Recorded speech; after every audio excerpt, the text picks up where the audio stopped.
Ladies and gentlemen, boys and girls, week one of the college football season is officially here. We have got a jam-packed slate of games. Welcome to the SEC Unfiltered Gameday Show for week one as we get you ready for kickoff and all the action taking place. Guys, before we get going, make sure you like, subscribe, turn notifications, check us out via podcast, wherever you get those. You can also find us across all social media platforms as well as our website, SECUnfiltered.com. And again, want to give a quick shout out to our friends over at Prize Picks who are sponsoring the SEC Unfiltered Tour all week long as we are live from Gainesville, Florida, just down the road from the Swamp, thanks to our friends at Prize Picks. Speaking of the Florida Gators in fitting fashion, our guest for today talking all things SEC football. He's a dear friend of mine, someone I'm grateful to call a friend, does a great job as well talking SEC football for the SEC Network and other ventures as well that he has, different podcasts and such. Chris Doering, a Florida Gators great, and again, one of the best in the business when it comes to talking SEC. Chris, what's going on, man? Appreciate you Thanks, taking the time. man. I appreciate the intro. And, man, I would love to say welcome to Gainesville, my hometown, the place that I live now, but actually out of town. So I hope my fellow Gators treat you well while you're in town there, bro. I can tell you this, Chris, Florida fans have rolled out the red carpet, and I'm not just telling you that. It has been incredible, the hospitality that we felt from the Florida faithful, and so can't wait to experience that, obviously, at the Swamp during game day. It's going to be electric. But, Chris, let's talk about some of the games in the SEC, maybe outside of those big four, right? Florida, Miami, Texas, A&M-Notre Dame, LSU-USC, and, of course, Georgia and Clemson. Is there anything for you that you're excited to see, a certain team, a certain matchup? I mean, I don't think we're going to get any like crazy upsets or anything, right? We've got a lot of FCS matchups, but is there just, after a full offseason, it felt like it was such a long offseason of talking and projecting and analyzing.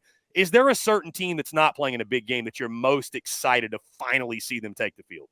Man, there's a couple that come to mind. One, I'm not just kissing ass here, but Lenora Sellers. I want to see what Lenora Sellers and that offense looks like, how Dow Loggins maybe adjusts to his running ability a little bit more, what they'll look like behind an offensive line that was beat up last year and gained some much-needed experience. I've heard tons about the defense and the improvement on that side of the ball, how physical those guys have been during camp and the depth that they've had. So South Carolina's one. I think Kentucky's another one, fifth straight year with a different offensive coordinator than they finished the previous season with. Bush Hamdan comes in. Bush was at Florida a long time back, but has worked his way up through the coaching ranks. Now inherits Brock Vandergrift, the former Georgia quarterback. I also hear that they're going to maybe utilize the Rutgers transfer there as well as a guy who can give you a little running ability too. But that Kentucky defense is going to be stout. And then the team I'm most kind of bullish on this offseason is Tennessee. I've talked a lot about what I expect from the Vols. I think they're a 10-win team this year. I believe in Nico Iamaleava. I think the receivers will be better. The defense has some questions in the secondary, but when you have pass rushers like James Pierce Jr. and Josephs, who's going to be a nice kind of a surprise this year for a lot of people, I think that's the team that maybe I'm most excited to see as they roll things out tomorrow. Chris, when you look at the rest of the slate of games, is there a non-SEC matchup that sparks your interest? I mean, it's not as loaded a week one slate as maybe some years past. I know Penn State, West Virginia is kind of one that comes to mind. That one, a lot of hype and anticipation. ESPN's on the road at that one. Any non-SEC games, though, that maybe could shape the landscape of college football in any way that you've got your eye on specifically? Yeah, you mentioned the Penn State, West Virginia game. That would probably be it. And more so because of my time playing for the Pittsburgh Steelers. And that's kind of right between those two universities. I had a chance to go down and watch a West Virginia game when I was playing out there. And that home field advantage they have is awesome. I've always wanted to make my way up to State College, which I haven't had the chance to do yet either. So that's the one that, just because of the proximity and some of the history with that in the past too, is one that I'm kind of keeping my eye on as well. But I got my plate full, man. It's crazy now with Oklahoma and Texas in this league. We're going to have windows going on tomorrow where we got 5 games going at the same time. It's an almost impossible task to keep your eye on everything happening and be able to talk about it knowledgeably at the end of the night. Well, God bless you, Chris. If there's anybody that can do it, I know you guys can handle it. But to your point, it is a lot to keep up with for sure. Your Sundays will be busy catching up with games, No I know. doubt. You mentioned, Chris, I'm going to ask you again. You mentioned some individual players. Um, again, I think in some of these FCS matchups, some of these lower level games, you kind of have to try to read between the lines. And you're looking more, I think, at personnel, right? And especially with transfer portal, just seeing guys in those jerseys, how they fit in their systems. You mentioned a couple individual players. Are there any more individual players, coaches, any of those kind of storylines that, maybe are flying under the radar in your mind that you're just excited to see how these guys Yeah. look in their first action? I just think in general, the thing that I've been talking about a lot, and I know it's the most talked about position in sports, is the quarterback spot. I mean, there's just a plethora of real experience and talent. Even guys that are just taking over for the first time, we know their names. I mean, I don't know if you can remember a season where you've had this kind of group of first-time starters that are making their debut that you know more about, whether it's Blake Shapen at Mississippi State and Jeff Levy's offense. Well, we saw him at Baylor last year, throw for almost 2,200 yards, 13 touchdowns, and only 3 interceptions. It's a fun offense that we got to see when he was at Ole Miss there with Lane Kiffin trying to build that program. That's something that I think is kind of awesome. Diego Pavia, the guy that took down Auburn last year in on the plains there, and Jordan Hare coming over with his offensive coordinator from New Mexico State. It just seems like everywhere you look, there's a quarterback that you either know a lot about or there's a lot of anticipation to see. And so I think that's kind of the thing across the board in this conference that I'm looking forward to. Chris Doering of SEC Network. Chris, let's make some picks for week 1. We got 5 games here. Of course, 4 of them you guys are very well aware. You know what they're going to be, and we added in a bonus game for fun. Let's start, Chris, with this game. I feel like a game that you could almost argue it's maybe flying under the radar a little bit, maybe because of the spread. And if this was 6 or 7 years ago, we're talking about the Clemson Tigers in a different light. But Georgia obviously opens up the 2024 season at Mercedes-Benz. You get left out of the playoff a season ago. We all know what happened in the Orange Bowl against Florida State, but you got to think it's a Georgia team with a chip on the shoulder. Yeah. They want to prove they're still the, no pun intended, top dog in college football. And it starts by setting the tone against a Clemson team that I'm not sure if you saw, Chris, but 24/7 released their most talented rosters in college football. They've got Clemson in the top 5 at 5th, and Georgia's at 2nd. So maybe these two rosters a little bit closer than we're giving credit for. Maybe this game could also be. How do you see this playing out? Do you think Georgia runs away with it and covers that 2-touchdown spread, or do you think we're in for a dogfight in Atlanta? I got to see it on offense before I believe it. I do think the Clemson defense is very talented at all 3 levels. I think it's going to be, a challenge for Carson Beck and the rest of the offense, particularly because we don't necessarily know who's going to be available at the running back position. Haven't heard any update on Trevor Etienne yet at this point. The receivers you lost last year with Brock Bowers and Ladd McConkey being 2 of the focal points of Carson Beck's passing. I think that's an interesting storyline. But look no further than the team total for Clemson, 16.5 points. There's not a whole lot of expectation that Cade Klubnik and company are going to be able to move the ball against that Georgia defense. And it doesn't really matter who the names are on that side of the ball. We know that they're going to be studs. You know that they're going to have multiple waves of guys, particularly in the front, that are going to be able to rush the passer. You hear about the pieces that are surrounding Cade Klubnik, particularly at the receiver spot. I've heard this story before. I have to see it before I believe it. And I'm going with you, Chris. I'm going with the Georgia Bulldogs as well. Georgia, since 2021, they've had 10 games. They've had more than a week to get ready. They've won all 10, and 7 of them, Chris, they've won by 22 points or more. So Kirby Smart and company, you give them extra time to get going. It's typically a big, big Georgia win. I think that's the case again in Atlanta. Let's go Vanderbilt, Virginia Tech. Again, this one, Chris, kind of off the wall, a little bit of a bonus game here. Commodores in Nashville going for a big upset. You mentioned Diego Pavia, that era beginning. What they're going to look like on offense will be interesting. It's probably a long shot, but you see any way Vandy gets the upset, or do you like Virginia Tech, who's actually kind of a dark horse to win the ACC this year? Yeah, Virginia Tech returns a lot of talent on the offensive side. So obviously they're a pretty heavy favorite in this game. But I think one of the unique things that you have to look at, Clark Lee taking back over the defensive play calling. I like it. I've never understood coaches that have made their way up the coaching ladder by being coordinators on one side of the ball or the other, and then putting the fate of their career in the hands of somebody else. Obviously, you're heading into year 4 for Clark Lee.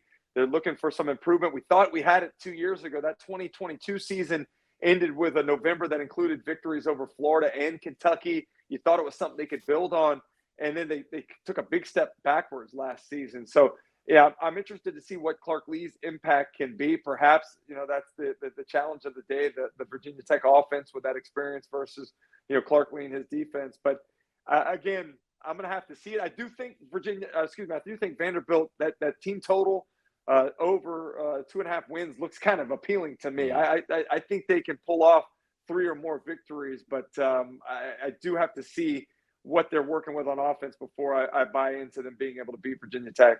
Yeah, Chris, I'm going Virginia Tech as well. To your point, it's what is Vandy going to be? I do like the team total, like you mentioned, the over on that, but I don't think this is going to be one of those wins. Let's go to, Chris, what you could argue is the premier game of the weekend, Texas A&M and Notre Dame. This game in College Station at Kyle Field. College Game Day is going to be there. It's a night game under the lights there at Kyle. Mike Elko's debut. Who comes out on top in this one? Yeah, you mentioned Mike Elko and his previous relationship with Riley Leonard. I think it's fascinating to think about these two guys, coach, quarterback, just a year ago, and how well they know one another. Mike Elko, being a little bit of a rope-a-dope there by saying that Riley Leonard has the advantage after going up against his defense every day in practice. I do think maybe he has some idea of the tendencies or kind of, what some of the looks may present. But at the end of the day, it's the coaching staff. It's Mike Elko that knows the strengths and, more importantly, the weaknesses of Riley Leonard. I think they're going to do a great job of putting a fence around him. He's a guy that's dangerous with the ball in his hands when he breaks contain. And I think you bring pressure and force him to beat you throwing the ball. So I like the Texas A&M defense. The matchup with that front seven against an offensive line that lost Joe Alt last year.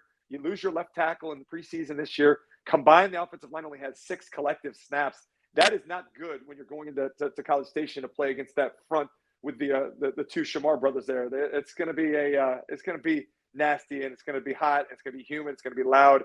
I don't see it being competitive, Chris. I don't know. Maybe call me an SEC homer. I don't think it's a close one.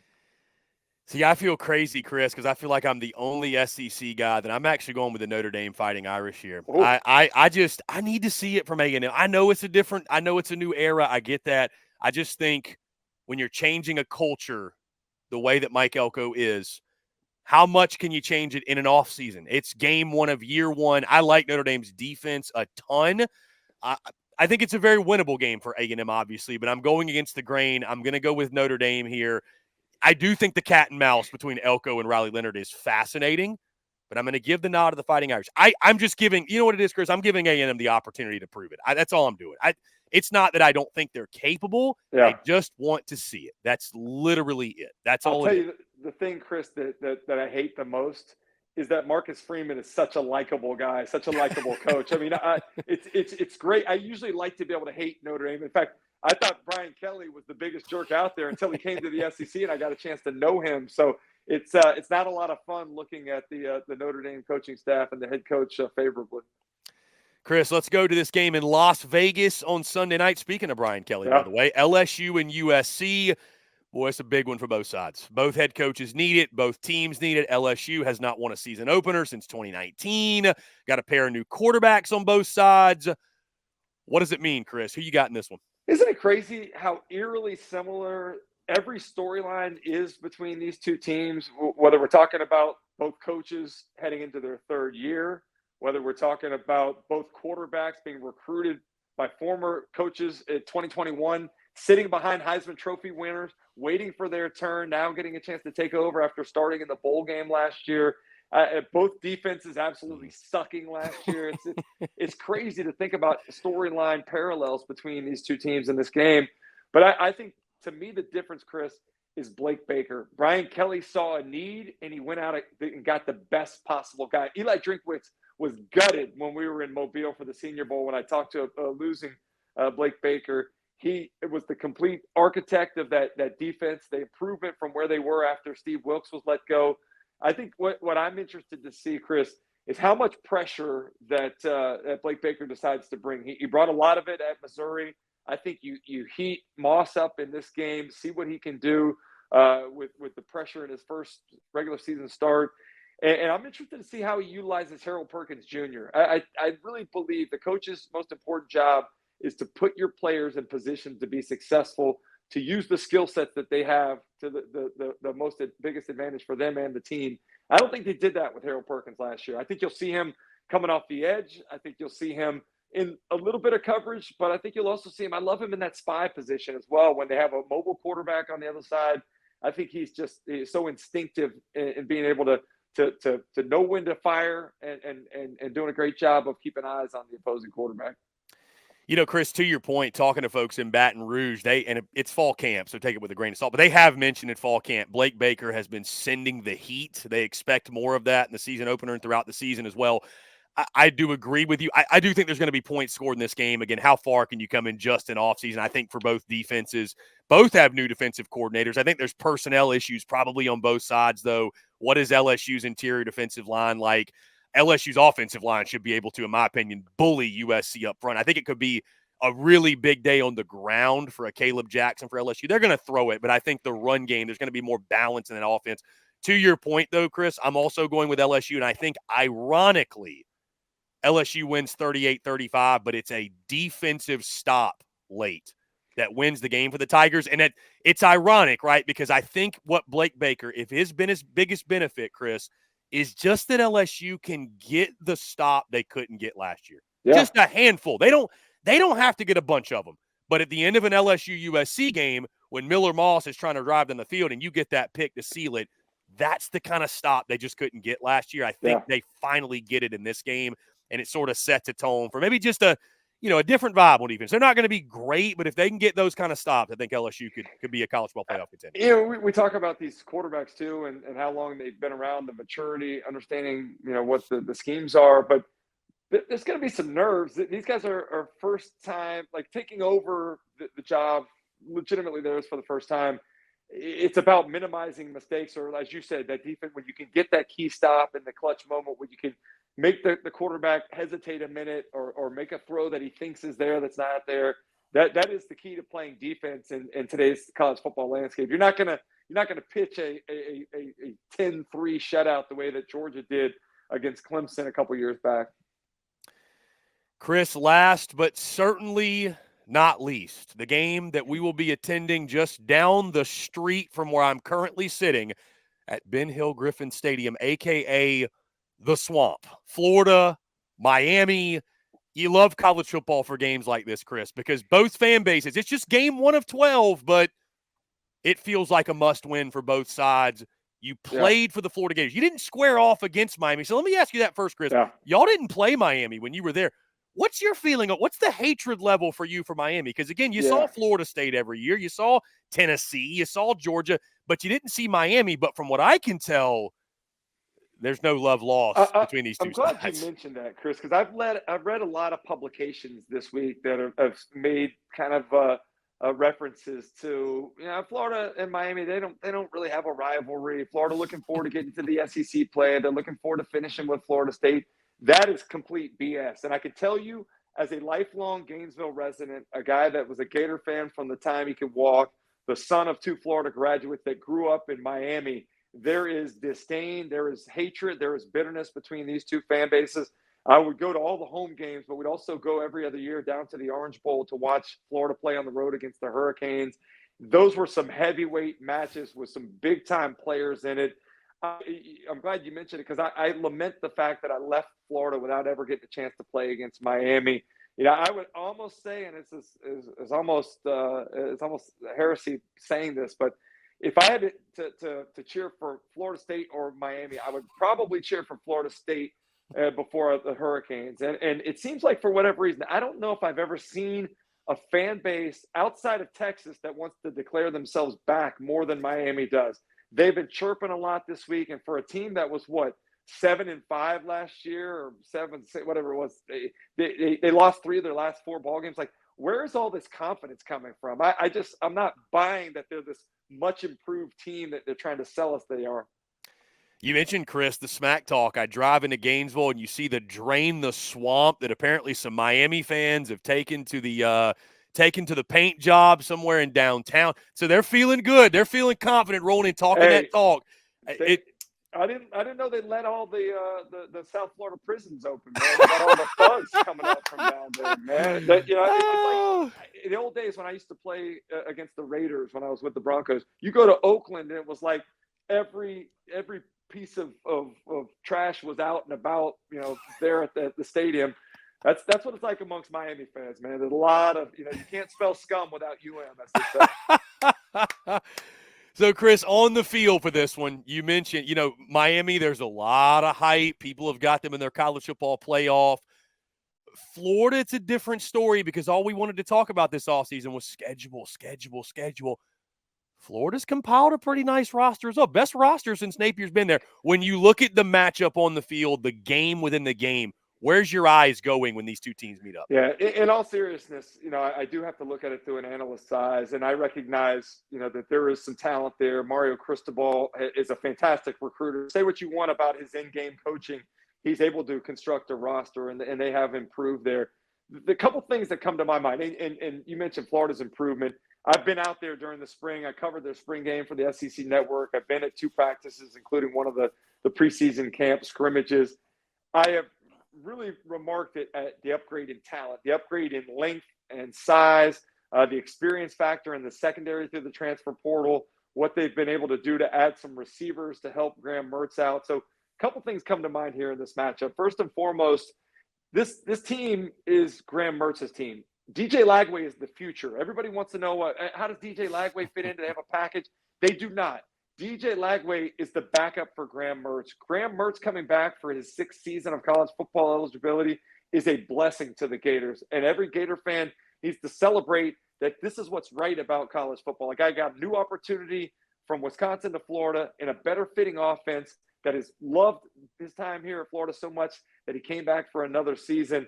I think this team is going to go as far as they can carry him. And on the other side, I don't necessarily buy into all the Cam Ward hype. He played at Incarnate Word. He played it at Washington State. He's never played in an environment like he's going to play in the Swamp on Saturday. You can say whatever you want about going to Outson Stadium. It ain't nothing on the Swamp. And especially this year's version of the Swamp, this game's the most anticipated home opener that I can remember in my lifetime. So the Swamp is going to be ready. So those are 2 things that come to mind. But I think matchup-wise, I'm most concerned about Florida's offensive line. I think they feel good about the first 6 that they have. I think they're trying to find some depth. But one of the things I noticed in the scrimmage was the defense, more times than not, getting the better of the offense, at least in the practices I was there, because of what the defensive line was able to do. Miami is outstanding up front. So Florida's got to find a way to protect Graham Mertz and, more importantly, be able to run the football. Nice to have Montreal Johnson back, supposedly 100%, no limitations on him. It is a deep position for Florida, but they didn't run the ball very well last year. And anybody that knows anything about Billy Napier's offenses dating back to Louisiana knows that it's predicated on being able to run the football first and foremost. Chris, that being said, let's lock in a pick when the Gators and Hurricanes do battle. Florida is a 2.5-point underdog in this game. Seems like a little bit of a trap line, doesn't it? It seems like a bit of a trap, a little bit of a sucker line is what we call that. I'm going to let you know what? I'll go first, Chris. I'll set the stage for you. I got into Gainesville. Again, the hospitality's been incredible. That's not why my pick is what it is, though. I genuinely believe, listen, we're all talking about Kyle Field and Texas A&M and their home crowd. Why not? Why are we not talking about the Swamp in the same way, right? I think people have forgotten how great of an environment this is. To your point, Miami's got all this hype. I think they have a very talented roster. Don't get me wrong, but you mentioned Cam Ward. He's been very, very turnover prone, especially at the beginning of seasons last couple years. He has never walked into the madhouse that he's going to walk into at the Swamp. I think this is going to be a desperate crowd, a frenzied crowd. It's a have to have. Billy Napier needs it so badly. You have to set the tone for this season, set the tone in year 3. I don't think Graham Mertz is being talked about enough. I think Trey Wilson and Elijah Badger on that Miami secondary, all we've heard all offseason is Charlie check down and he takes the dump off. I think you're going to see them hit some explosives in the passing game, take the top off the defense. It'll loosen it up for Montreal Johnson. And I think Florida's defense is going to be better this year I like the way they upgraded at linebacker and safety, specifically in the portal. Give me the Gators 24-21. We walk in the house, and this is the first thing we see. This lid is familiar to you, Chris Doering. This is the same, very similar to what you wore, obviously, in Gainesville. I think this helmet comes out victorious, and Florida gets the dub. Yeah, I'm with you on that for all the reasons that you mentioned. And you talked about the home field advantage. The Swamp isn't being talked about like the Swamp because they haven't protected the Swamp. You have to win your home games. Losing at home to Arkansas last year, unacceptable. Losing to Florida State when you had them on the ropes for the majority of the game is unacceptable. The fans have to do their part. They'll be ready to go, but the team has to do their part as well. And I honestly believe that this team has been pointing to this game, lying in the cut, everybody telling them they're a 4.5 win team, everybody talking about all the teams around them. But I think that they're relishing being the underdog, and I think they're relishing all the trash talk that's coming out of South Florida as well. I think Florida wins this game. I think they force a lot of mistakes from Cam Ward, as you kind of mentioned. It reminds me a lot of last year when Joe Milton made his first true road start as the starter at Tennessee. You remember what disarray it was for him? Mm-hmm. I think it's going to be a similar situation for Cam Ward. I honestly don't think it's close. I think Florida wins double digits. Chris Doering of SEC Network. Again, he'll be on the network all weekend long, keeping you up to date with all the SEC football action. Chris, thank you so much for taking the time. Enjoy the football, my friend, and we'll definitely do this again soon throughout this season. Sounds good, man. Always good to be on with you, Chris, and congratulations on the expanded coverage of the SEC in general, man. You're doing a great job. Thank you so much, Chris. I appreciate it. Guys, thank you all so much for tuning in. That's it for the SEC Unfiltered Football Game Day Show. Week 1, enjoy all of the games today. We'll be covering everything, recapping everything, I should say, on Sunday morning, going around the SEC, talking about it again. For Chris Doering, I'm Chris Phillips. Thank you all so much. Appreciate you all tuning in. Enjoy the football, and we'll catch you on the other side.